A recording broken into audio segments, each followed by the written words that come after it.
Continuamos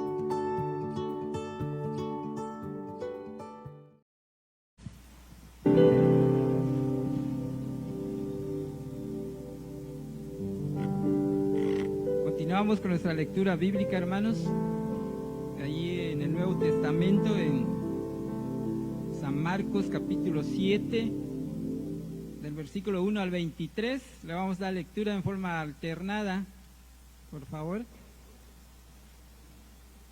San Marcos capítulo 7, del versículo 1 al 23. La palabra de nuestro Dios dice: se juntaron a Jesús los fariseos y algunos de los escribas que habían venido de Jerusalén.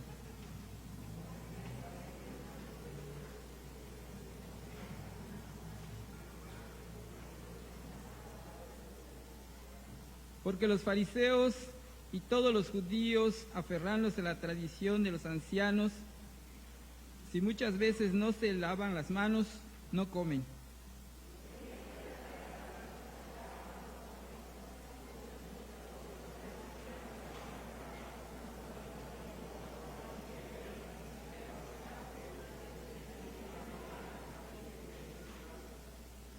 Le preguntaron pues los fariseos y los escribas: ¿por qué tus discípulos no andan conforme a la tradición de los ancianos, sino que comen pan con manos inmundas?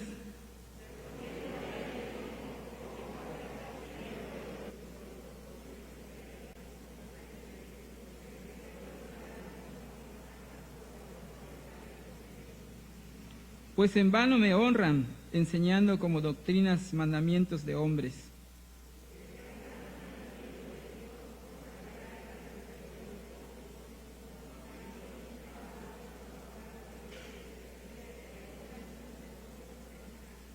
Les decía también: bien invalidáis el mandamiento de Dios para guardar vuestra tradición.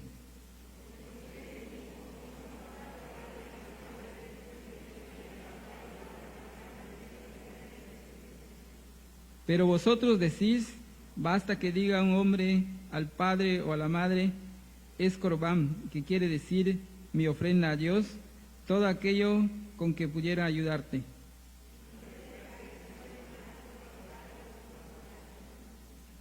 Invalidando la palabra de Dios con vuestra tradición, que habéis transmitido, y muchas cosas hacéis semejantes a estas.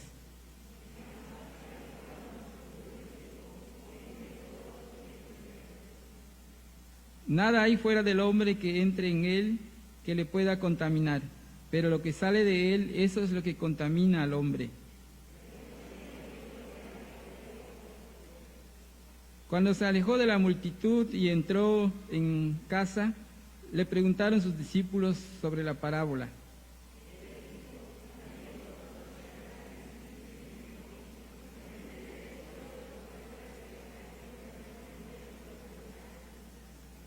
Porque no entra en su corazón, sino en el vientre, y sale a la letrina. Esto decía, haciendo limpios todos los alimentos.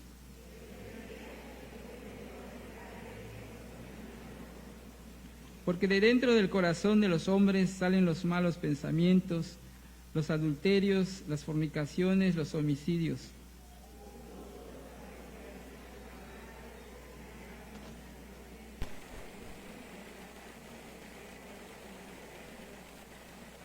Todas estas maldades de dentro salen y contaminan al hombre. Palabra de Dios. Escuchemos el mensaje.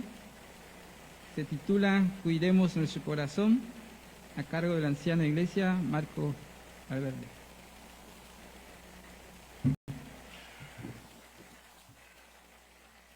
Muy buenos días, tengan todos ustedes, a quienes nos acompañan en la transmisión. También les damos la bienvenida si se están conectando en estos momentos. Para nosotros es un placer estar en la casa del Señor. El salmista decía que es mejor estar un día que 1000 fuera de ellos, en sus atrios. Y le felicito, hermano y hermana, que usted está aquí. El frío, a algunos no los quería dejar que salieran de la cama, pero tuvo la fuerza de voluntad de poderlo hacer, y es reconocible que usted está aquí. Y como todas las cosas, hay que ponerlas en manos del Señor y sobre todo más cuando exponemos su palabra. Le invito para que en esta mañana oremos. Dios tiene algo que decirnos. Es inevitable lo que estamos viviendo a nivel mundial, de los rumores que se escuchan de guerras, de las enfermedades, de todo lo que estamos viviendo como ciudad. Dios sigue hablando como lo ha hecho en los tiempos antiguos. Y hoy quiere hablarnos también. La pregunta es, ¿usted preparará su corazón para escuchar su palabra? Por eso es que es necesario orar, para que el Espíritu Santo abra nuestros corazones. Que no sea solo información por ser información, sino que sea aquello que nos lleve a cambiar nuestra vida, nuestros comportamientos. Padre, te damos gracias en esta mañana. Hemos exaltado tu nombre a través de los cantos, de la liturgia, de la lectura, Señor, y deseamos ansiosamente, Señor, que tú hables a nuestros corazones. Necesitamos palabra tuya, Señor, que venga a nosotros, nos haga regresar a la senda, al camino, que abandonemos nuestros caminos que están alejados de ti y que siempre, Señor, tengamos presente que tú eres nuestro Dios. En el nombre de Cristo Jesús, amén. Les voy a ser muy honestos, cuando a veces dentro del rol me toca... ¿Queremos agua? ¿Agua? No, gracias. Nos toca predicar, nos preparamos un poco mentalmente, ¿verdad? Cuando usted tiene un examen, usted se prepara y con todos los nervios va y se presenta al examen. Y voy a ser muy honesto, hoy no estaba considerado para que yo predicara, pero desde aquí le mandamos un saludo al pastor Neri que nos está siguiendo, a su esposa, la hermana Lady. Por asuntos personales tuvieron que ausentarse y eso lo supe el día viernes. Entonces, como en los exámenes a veces no dormimos estudiando, pues bueno, pero Dios va a hablarnos en esta mañana. Entonces vamos a ir a la escritura. El tema de hoy se habla acerca del corazón.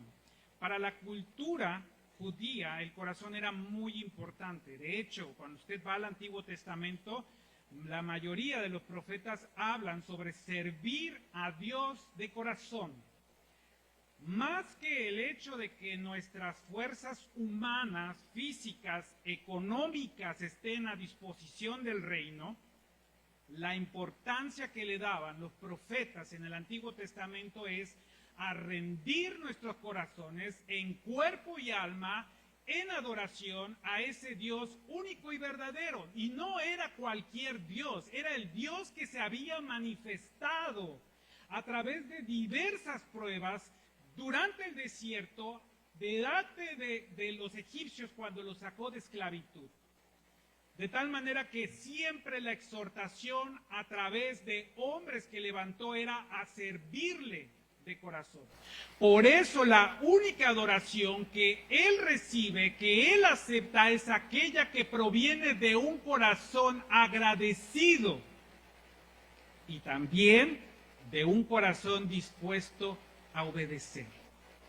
Porque yo puedo estar sinceramente dispuesto a servir a Dios, pero mis obras pueden decir todo lo contrario. Entonces, no solamente basta con disponer el corazón para servir a Dios, sino también con todas nuestras fuerzas, que implica hechos. Dirían los eslogan políticos, hechos, no palabras. Y vemos todo eso a lo largo del Antiguo Testamento. Cuando Israel se aleja, Dios establece un sistema de adoración, de obras. Todos estamos conscientes que el Antiguo Testamento, la forma en la cual el pueblo redimía sus pecados era a través de un sacrificio. No cualquier sacrificio, sino un sacrificio perfecto. Se escogía el animal que tenía que ser perfecto para ser muerto y su sangre pudiera limpiar los pecados que cometía el pueblo de Israel. Este sistema lo encontramos en Levítico, cuando se hacían las ofrendas para poder tener paz con Dios. Pero no se iba a quedar ahí Dios solamente con establecer un sistema religioso de prácticas para poder hallar perdón. Lo que Dios estaba estableciendo en ese momento era lo que habría de venir en la persona de Jesucristo, un único sacrificio capaz de perdonar los pecados pasados, presentes y futuros de su pueblo, de ustedes, mío. De tal manera que lo que tenemos en las enseñanzas del Antiguo Testamento a través del libro de Levítico y Deuteronomio es el hecho de lo que habría de venir a futuro en la persona de Cristo, el único y suficiente sacrificio capaz de cubrir multitud de pecados. Vamos a ir a algunos pasajes, si tienen por ahí con qué apuntar, si les gusta tomar notas. Vamos a ir a Deuteronomio 10:12. Ahora pues, Israel, pide Jehová tu Dios de ti, sino que temas a Jehová, que andes en todos sus caminos y que lo ames y le sirvas a Jehová tu Dios con todo tu corazón y con toda tu alma. Hermanos, los voy a llevar ahorita rapidito en alguna serie de pasajes bíblicos en el Antiguo Testamento donde Dios expresa que este pueblo que Él redimió, más que sacrificios, más que ofrendas, lo que requiere y demanda es un corazón entregado a Él. Deuteronomio 11:13, si obedecieres cuidadosamente a mis mandamientos que yo os prescribo, hoy amado a Jehová vuestro Dios y sirviéndole con todo vuestro corazón y toda vuestra alma. Deuteronomio 26:16. Jehová tu Dios te manda hoy que cumplas estos estatutos y decretos. Cuida pues de ponerlos por obra con todo tu corazón y con toda tu alma. Deuteronomio 6:4-5. Esto es cuando van a tomar la tierra prometida y Moisés se para y se dirige al pueblo de Israel y les dice: oye Israel, Jehová nuestro Dios, Jehová uno es. Versículo 6. Y amarás a Jehová tu Dios de todo tu corazón y de toda tu alma y con todas tus fuerzas. ¿Hay alguna duda con respecto a lo que Dios demandaba al pueblo de Dios? En reiteradas ocasiones se dirige a Él más que obras, más lo que el pueblo pudiera hacer, lo que Dios demandaba es, y lo que sigue demandando hoy, es la entrega de vuestros corazones. ¿Y por qué estamos haciendo esto a manera de introducción? Porque el Antiguo Testamento es la evidencia de lo que Dios demanda, una adoración que agrade y que fluya de un corazón que le ama sinceramente y procure obedecer su palabra. Procure obedecer su palabra. Hermanos, guarde esto en sus corazones, procure obedecer su palabra. Estamos entonces ante la introducción de lo que podemos ver que una tradición distorsionada de los seres humanos puede llevarnos a alejarnos del propósito establecido en el Antiguo Testamento de parte de Dios. Porque estamos nosotros ante un pasaje donde Jesucristo comienza a tener un enfrentamiento con lo que se le es conocido, la tradición de los ancianos. Hemos leído. Déjeme decirle que nuestro Señor Jesucristo y Salvador tuvo muchas veces encuentros con muchedumbres y con todos manifestó una mansedumbre y una misericordia. El capítulo 7 que estamos leyendo del libro del Evangelio según San Marcos, tiempo antes podemos nosotros ver cuando Jesús sana enfermos en Genezaret. El versículo 53 del capítulo 6 nos habla sobre lo que él hacía. Era tanta la fama de este Jesucristo que se mencionaba, que las personas cruzaban ríos y mares para traer a sus enfermos. Los postraban alrededor de las calles y pedían misericordia. Y algunos alcanzaban a decir, como aquella mujer: si tan solo tocara su manto yo sería sano. Se acercaban con una profunda fe. Pero probablemente esta fe estaba teniendo un interés. Vemos también en el antecedente de este capítulo 7, cuando alimenta a los 5,000, recuerdan, es un pasaje muy conocido por todos nosotros, de tal manera que estamos frente a un Jesucristo misericordioso, preocupándose por las necesidades económicas de los demás, preocupándose por las necesidades de salud de las personas. Pero en este capítulo 7 nos damos cuenta que no es esa misericordia y esa mansedumbre que presenta ante el grupo dominante del primer siglo del judaísmo, que eran los fariseos. Hombres que torcieron, escuche, torcieron la escritura y la voluntad de Dios para sobreponer cargas que ni siquiera ellos podían cargar. Los confronta, hermanos. Los confronta de tal manera que a quién le gustaría que en su cara de usted o mía nos dijeran hipócrita. Y no es la única manera en la cual se dirige a esta clase de religiosos que distorsionaron voluntariamente la ley de Dios, sino en otras ocasiones también les llama víboras, sepulcros blanqueados, por fuera están perfectamente bien, pero por dentro sus huesos son podridos. Era el sistema dominante de los fariseos y de los escribas, quienes tenían el control religioso, y nadie que quisiera ser salvo podría ser salvo sin pasar a través de ellos. ¿Les suena algo familiar hoy en día cuando a veces alguien quiere ser el intermediario entre Dios y el hombre? Nadie hay. Cuando en el Nuevo Testamento se rasga el velo en el momento de la muerte de nuestro Señor Jesucristo, es un acto simbólico que significa que ya no hay sumo sacerdote que intercedía humanamente. El velo rasgado significa que usted y yo tenemos acceso libre a Él. Vemos a un Jesucristo confrontando la mentira, y es ahí donde estos púlpitos tienen que servir, de aquí, de esta ciudad y de todo el mundo, sacar de la mentira a todos aquellos que con mentiras intentan distorsionar la verdad de Cristo. Y no es cosa fácil, porque la enemistad es tal que no tanto hoy en día, hoy estamos predicando el Evangelio, pero en los tiempos de Jesucristo, si usted va ahí en el libro de Marcos, en el capítulo 3, versículo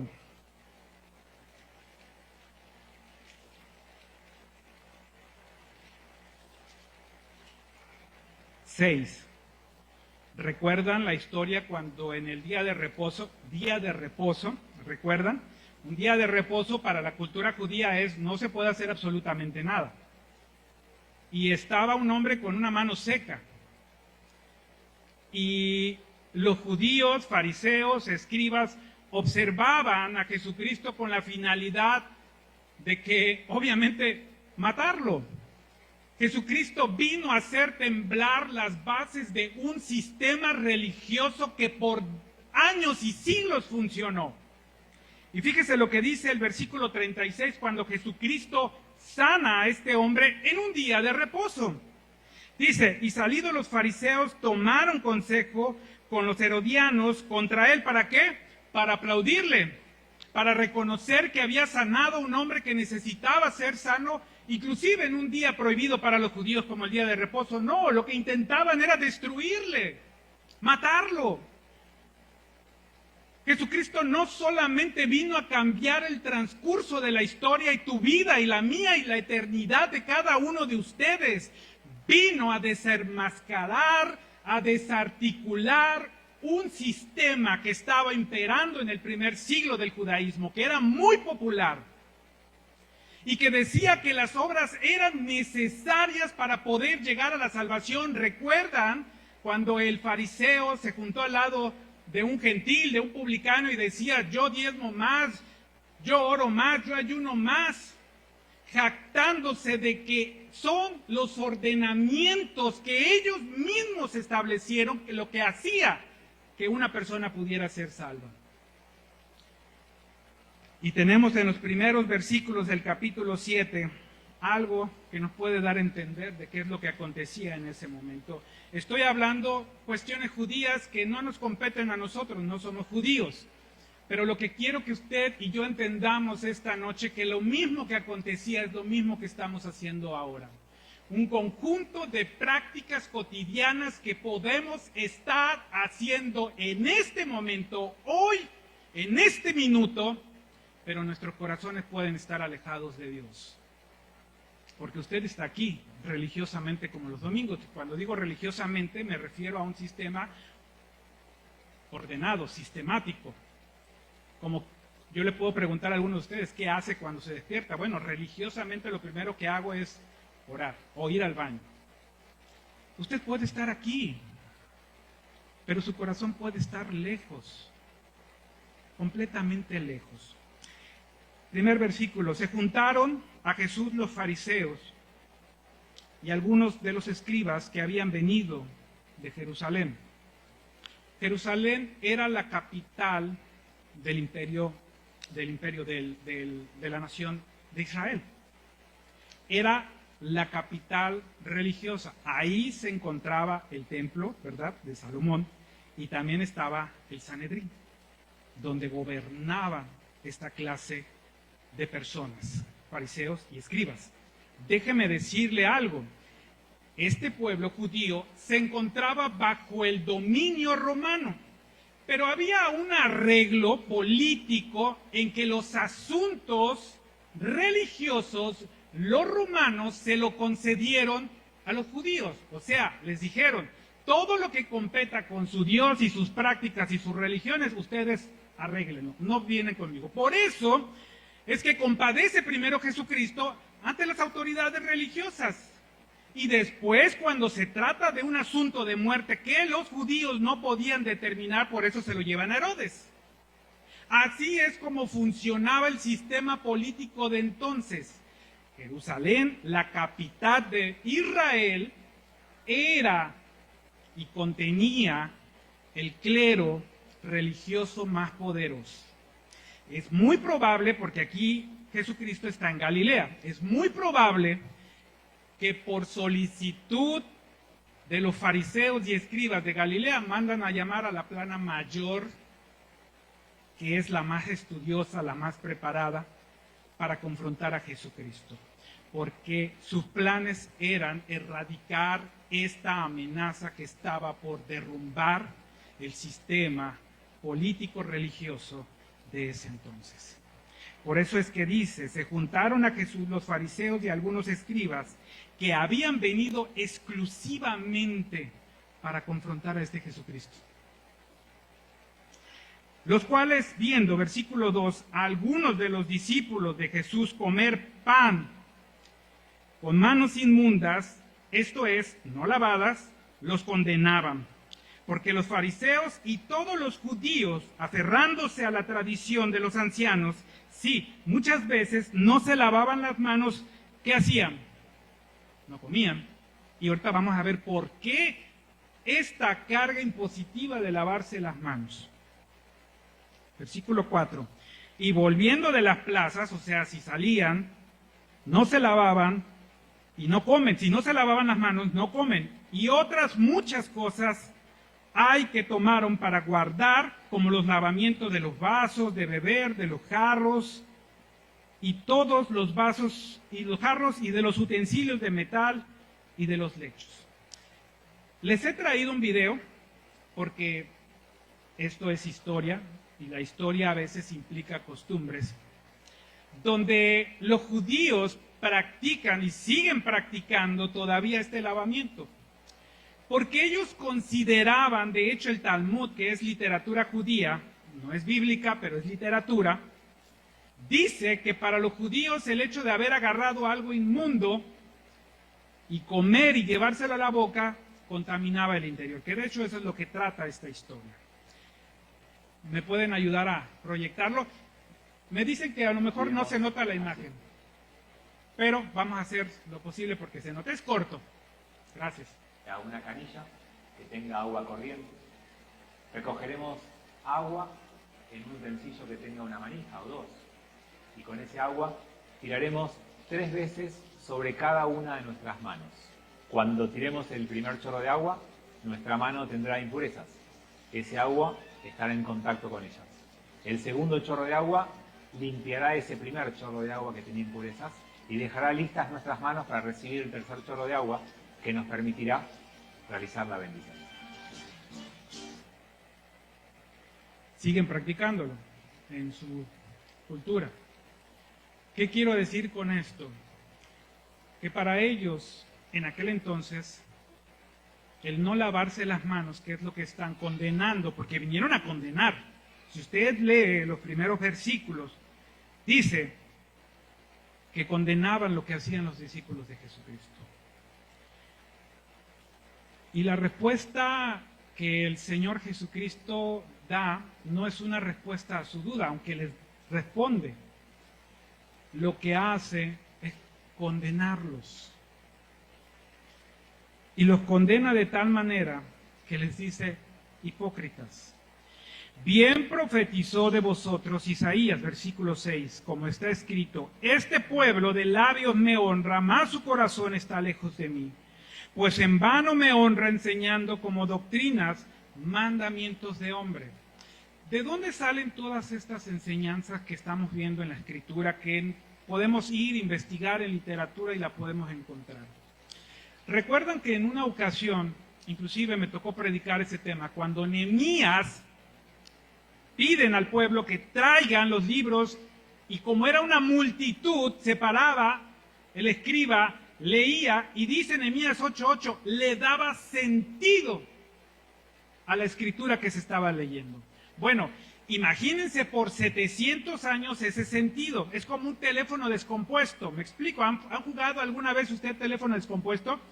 Pierde completamente sentido el mensaje original. Entonces, lo que vemos aquí es hombres que comenzaron a crearle sentido, pero con un problema muy grande, totalmente alejado del principio de la adoración de Dios. Por eso es que llegaron a cosas tan imaginables como por ejemplo, en el periodo mensual de una mujer, si un judío se rozaba, olvídese de que si la saludaba, se rozaba con ella, ya era inmundo. Por eso dice aquí que volviendo de las plazas, si tocaron, vieron a un leproso, a un samaritano, tenían que hacer este lavamiento de ropa, casi lo que hacemos hoy en día, ¿verdad? Nos limpiamos los zapatos, nos sanitizamos, nos cambiamos. Algunos por ahí, algunas anécdotas me dijeron que lo recibían con agua y con una manguera. Llegando no, en verdad, es en serio, es que tuvimos una fobia al principio de esta pandemia que la verdad, a todos nos agarró así. Y ya todos ya bajaron la guardia, ahorita ya entran y ya son un poco más flexibles. Cuídense mucho. Esto era lo que vinieron a confrontar a Jesucristo, queriendo condenar que lo que ellos hacían estaba alejado de la tradición de los ancianos. Y ayúdeme a entender un poquito esto, porque la respuesta que le da el Señor Jesucristo es una respuesta que hoy en nuestros días sigue vigente. Les dice hipócritas, cuando muchas veces nosotros, queriendo ser cumplidores de la ley, terminamos siendo los primeros infractores de ella. Les dice y les trae un ejemplo. ¿Alguien me puede ayudar? ¿Qué ejemplo le da en el versículo 10? Les dice, porque Moisés dijo, honra a tu padre y a tu madre, y el que maldiga al padre o la madre, muera irremisiblemente. ¿De dónde saca esto Jesucristo? De Éxodo 20:12, cuando les dice, honra a tu padre y a tu madre. Fíjese nada más, abramos nuestras mentes, todos los que estamos aquí estamos conscientes que la primer responsabilidad de cuidar y de velar por nuestros padres no es el presidente de la República, no es el pastor, no es el consistorio, son los hijos. No es la pensión que ahorita muchas personas tienen acceso por parte del gobierno federal. La primer responsabilidad de hacerse cargo de sus padres proviene de un mandamiento nacido del corazón de Dios. Honra a tu padre y a tu madre para que te vaya bien. ¿Escucharon, jóvenes? ¿Escucharon? Ustedes no pueden excusarse de que no sabían saliendo hoy, esta mañana. Si ustedes quieren el favor de Dios, si ustedes quieren la bendición de Dios, si ustedes quieren que sus días en esta tierra sean alargados, tienen que honrar a sus padres. Y la Escritura no dice si ellos fueron buenos.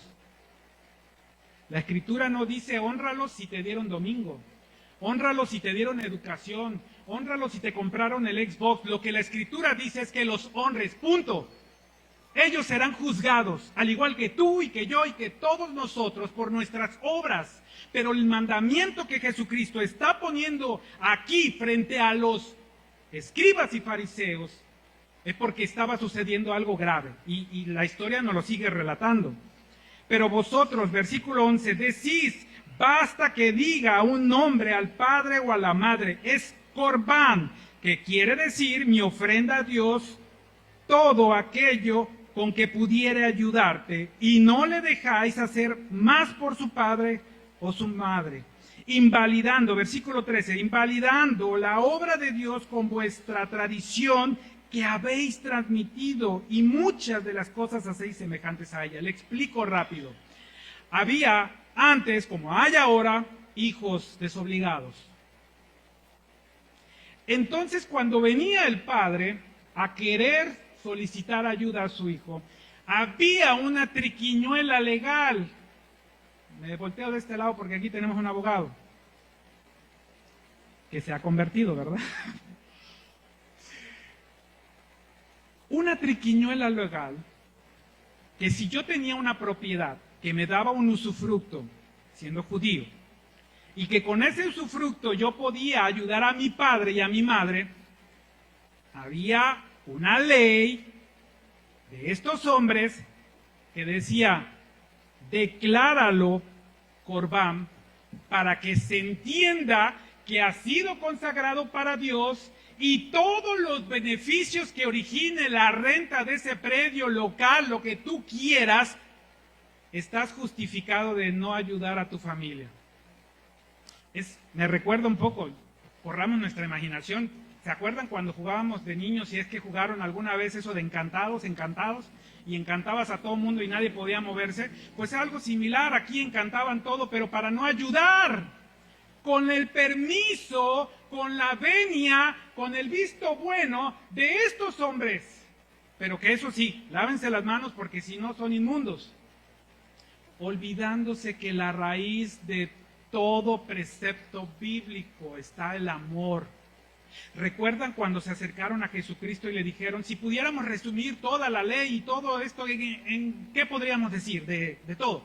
Bueno, 2 preceptos. 1, amarás a tu Dios con todo tu corazón, con toda tu mente. Y después, lo mismo, pero a tu prójimo. ¿Cuántas leyes estuvieron creando estos hombres que no se podía sanar, no se podía sacar agua ni siquiera del pozo porque era sábado, día de reposo? No se podía sanar, no se podía hacer muchas cosas, imponían cargas, cargas, tras cargas, tras cargas. Y permitían estos abusos. ¿Y sabe qué más permitían? Que cuando fallecía el padre, podía venir el hijo y decir, corbán, desencantado. Está en la literatura, búsquenlo. Tenía la posibilidad de venir al hijo y decir, nuevamente corbán, que significaba, lo desconsagro. Esta es la confrontación que Jesucristo le dice a esos hombres. Porque no todo lo que entra en el cuerpo es lo que contamina, sino lo que sale de él. Porque ahí está la raíz del problema. Todos ahorita estamos cuidándonos con esto, todos. Porque nadie quiere morir. Y está bien. Nosotros promovemos el uso del cubrebocas más en este lugar. El problema no es que usted muera, escúcheme bien, el problema no es que usted muera. Todos vamos a morir. El problema es usted dónde va a despertar después de muerto. Porque el problema no es el virus. El virus es lo de menos. Porque al final de cuentas unos morirán de infarto, diabetes, de lo que sea. El Señor ya tiene establecido eso. Y si usted está aquí, cree eso. El problema es el virus que hay en su corazón, que es lo que hace que usted sea un fiel cumplidor de la liturgia, pero no un adorador de Dios. Mire, platicaba mucho con los de alabanza el año pasado. Teníamos clases a las 9 de la mañana. Y yo les decía mucho, ustedes pueden venir, pueden tocar la mejor guitarra, los mejores instrumentos, las mejores voces, pero si las motivaciones por las cuales ustedes se presentan todos los domingos estamos siendo también idólatras. Porque estamos aquí no para ver a una persona, no para demostrar nuestro talento, sino porque estamos reconociendo que nuestro ser completo se doblega en adoración, se postra en adoración al único Dios verdadero. De tal manera que podemos tener la mejor liturgia. Y me gusta la liturgia de Manuel, que incluye himnos, que incluye alabanza, que incluye lectura, que incluye oración de confesión de pecados. Pero si eso no está siendo realidad en nuestros corazones, es basura. Podemos ser los fieles diezmadores, podemos ser las personas que se apunten para todos los ministerios, pero lo que está mostrando aquí el Señor es diciéndoles, ustedes con todas esas obras dicen conocer y adorarme, pero sus corazones están lejos de mí. Y lo vamos a repetir, y usted ha escuchado esta muchas veces, pero la realidad es si usted está cambiando su comportamiento, si la palabra está teniendo resultado de tal manera que su corazón está comenzando a buscar, no por lo que Dios le dé. Escúcheme, señoritas, jóvenes, no venimos a Dios para que nos busque un novio o una esposa. Bien, venimos a Dios porque Él es digno de ser buscado. Él es digno. Nos dé o no nos dé una esposa, nos dé o no nos dé una herencia, nos dé o no nos dé un trabajo. Él es digno de ser buscado. Él es digno de toda la obediencia. Él es digno de ser creído. Digno, ¿entiende eso? La adoración es que buscamos a Dios por lo que Él es, no por lo que nos da, sino por lo que Él es. Eso es lo cual muchos profetas se levantaron, Dios levantó en el Antiguo Testamento, porque se desviaban. Pecar significa desviarse. Cuando usted vea en la Escritura el significado de pecar, significa se desviaron, porque el camino ha sido trazado en el Edén cuando Dios estableció para tener una comunión directa con el hombre. Ahí no había más que Dios descendía de alguna manera que no nos dice la Biblia, pero hablaba literalmente con el hombre, con Adán y Eva. Se rompió. ¿Por qué se rompió? Muy sencillo. Desobedecieron. Lo que todos nosotros estamos haciendo, lo que hicimos siendo hijos, lo que hacemos siendo empleados, lo que hacemos siendo aún miembros de esta iglesia, desobedecemos. Porque el problema no radica en el exterior, sino lo que hay en nuestro corazón. Le puedo poner infinidad de mensajes, de ilustraciones. Les voy a hacer una pregunta. A raíz de la caída del hombre habla acerca de un árbol, ¿verdad? El Génesis, quienes ya tuvieron oportunidad. Cuando el Señor les dice, de este árbol no comerás, porque ciertamente el día que lo comieres, ese día morirás. Les pregunto, ¿qué tenía de malo ese fruto? Nada. Si usted lee los primeros versículos de Génesis, dice, Dios creó esto y era bueno, y hizo esto, era bueno, y creó todo fruto y eran buenos. Aún el fruto de la ciencia del bien y del mal era bueno. ¿Por qué? Porque Dios lo hizo. Era bueno. ¿Dónde estuvo el problema en que el humano, el hombre, Adán y Eva, atravesó el lindero, atravesó y creyó que podía vivir sin Dios? Lo que hoy muchos de nosotros estamos haciendo. Hoy, aún viniendo usted en domingo, cree que puede vivir sin Dios. porque tiene un buen trabajo, porque está en una plaza y nadie se la va a quitar y se la va a heredar a todos sus familiares, porque se sacó la lotería. No, aún con todo eso usted sigue teniendo dependencia de Dios, porque Él constituyó todas las cosas. Colosenses dice, por Él fueron hechas, y para Él, no para usted. Por eso el problema está en el corazón. Usted puede ponerse el perfume más caro, la vestimenta más fina y venir y pasar y cantar a lo que cantamos, que ya me sumé.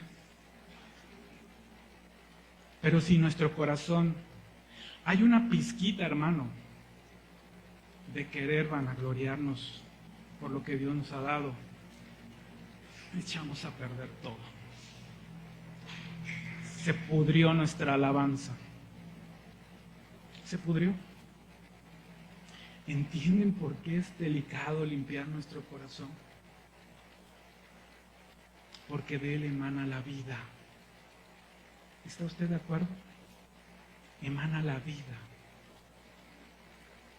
Y esta mañana la palabra del Señor nos quiere confrontar, porque aquí somos religiosos.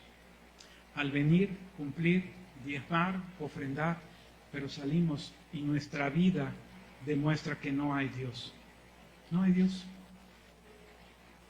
Así te entregues por los pillos de África y vayas y seas un misionero, pero si en tu corazón no hay una convicción. Dice la palabra, y esta es la vida eterna, que te conozcan a ti, el único Dios verdadero. Usted y yo debemos de estar meditando en este libro. Yo le quiero preguntar con toda la sinceridad y honestidad, ¿usted medita en este libro? Porque no importa todo lo que usted venga a hacer cuando pasa al frente, si esto no es para usted lo prioritario, no porque lo diga yo, porque lo acabo de decir, y esta es la vida eterna, que te conozcan a ti, y la experiencia de conocer a Dios viene a través de su palabra. En vano es todo. En vano es nuestra liturgia, en vano, no sirve. Porque hemos omitido que te conozcan a ti, el único Dios verdadero. El sistema político y religioso de los fariseos era un sistema vacío, un sistema sin vida, hipócrita. Y el Señor los juzgó y tuvieron su merecido. Lo que escuchamos en esta mañana no es para condenarnos en términos de hacernos sentir mal, es para acercarnos a la verdad. ¿Me explico? La única forma que yo busque a un Salvador es porque considero que estoy muerto en mis delitos y pecados. Es la única forma. Pero si yo creo que no hay nada malo en mí, que soy un ser humano bien, que ayudo, que ofrendo, que diezmo, que canto, que hago todo, no requiero un Salvador. Por eso la confrontación es abierta. Aun si estos hombres hubieran llegado al conocimiento de la verdad y hubieran dicho, momento, tiene razón el Mesías, tiene razón el Rabí, y si hubieran arrepentido de sus malos caminos, escuche Jeremías 29:13, y me buscareis y me hallareis, porque me buscaréis de todo vuestro corazón. Ese es el llamado en esta mañana. Si usted busca con todo su corazón a Dios, y la forma de buscar con todo su corazón es entendiendo en qué posición de la creación usted está. Usted no es Dios, usted no es autosuficiente. Usted no es el centro de la adoración en este lugar. Podemos irnos nosotros, se puede ir el director de alabanza, la ministra de música, el pastor, el anciano, el secretario, pero el centro de la adoración en este lugar es Cristo. Que se vayan todos, los que se tengan que ir, y me refiero en términos de que podemos morir, podemos cambiar de residencia. Pero usted no se vaya, porque usted ha entendido mal si usted se va cuando se va X o Y o Z persona. El centro de la adoración no es X ni Y ni Z persona. El centro de la adoración, y estamos reunidos hoy en esta mañana, porque Él es la motivación por la cual estamos aquí parados. porque eso lo dice nuestro corazón con todas nuestras fuerzas. Y lo entendieron los discípulos y fueron capaces de ir a la hoguera, ser decapitados cantando himnos en su corazón. ¡Qué maravilloso es eso! Fueron cantando himnos en su corazón porque estaban convencidos que entregaron sus vidas por completo a una causa que vale 1.000 millones de veces y es incalculable la causa de Cristo. Hermano, guarde su corazón, porque de él emana la vida. Venga y sirva al Señor. No tiene dinero, no importa, el Señor no busca su dinero. Mire, hace unos días me llamó mi jefe. Su esposa cumplía años y mi jefe es muy malo, como muchos hombres, para los regalos, y se acercó a un mal árbol a decirme qué le podía regalar. Entonces ahí andamos en las tiendas y le pregunto, ¿y qué le gusta? Un perfume. Me dice, tiene todos los perfumes. ¿Y ropa? No, también.